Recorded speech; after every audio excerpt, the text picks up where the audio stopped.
Welcome back to Tradable System Builder tutorial series. In this video, we're going to determine the rules around how the system will use your investment asset to enter and exit a position once the system has triggered. Whether placing a long or short order, the process is the same. However, long orders are placed in anticipation of the price going up, whereas short orders are placed when the trader believes the price will go down. The order price determines the point at which your order will be placed.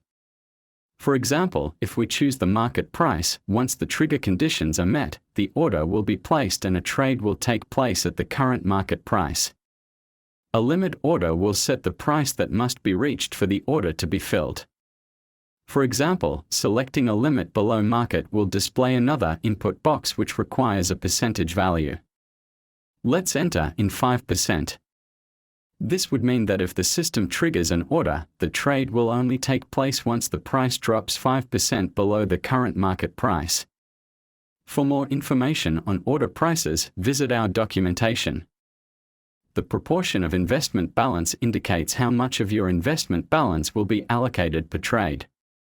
A common practice is to keep this value below 5% to ensure that the investment is not overexposed in any given trade. However, this is not a golden rule and some strategies, such as a stop and reverse system, use much greater proportions.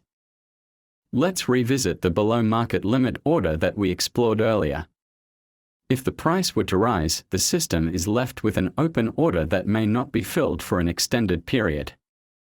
This is where the unfilled condition comes in. You may choose to cancel the order entirely or replace the order in a given period.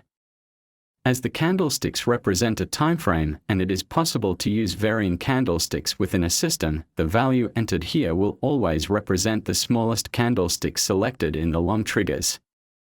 If we were to choose replace, we would be asking the system to replace the order price, so in this case, a limit below the new market price with the same order type after 4 one-day candles.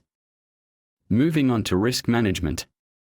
This feature is a safety measure that will help minimize losses if your system enters a position just before the market turns against the call. For example, a stop loss below market allows you to enter a percentage value that will trigger an exit market order if the price reaches that level. This is a very common practice and one that is recommended in almost all strategies.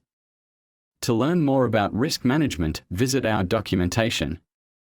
Take profits are exactly as the name suggests. These values will determine the price points at which your system should take profits. You can increase or decrease the number of exit points by moving this slider. There are several ways to take profit, including the use of an indicator or by simply entering a profit percentage. The proportion of order value allows you to determine how much of the position you would like to remove, whilst the profit percentage determines the price level at which the profit should be taken.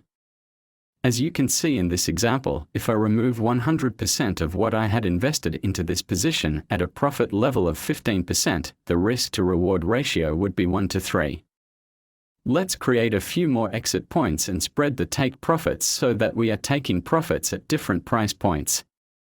Note that if your system has long and short entries, you may not need to create take profits as a short entry acts as a long's exit and vice versa. That was a lot to take in. Remember to visit the documentation if you'd like to read more about this section, or feel free to revisit this video later. We're going to skip the short section in this tutorial as it is the same form as seen here.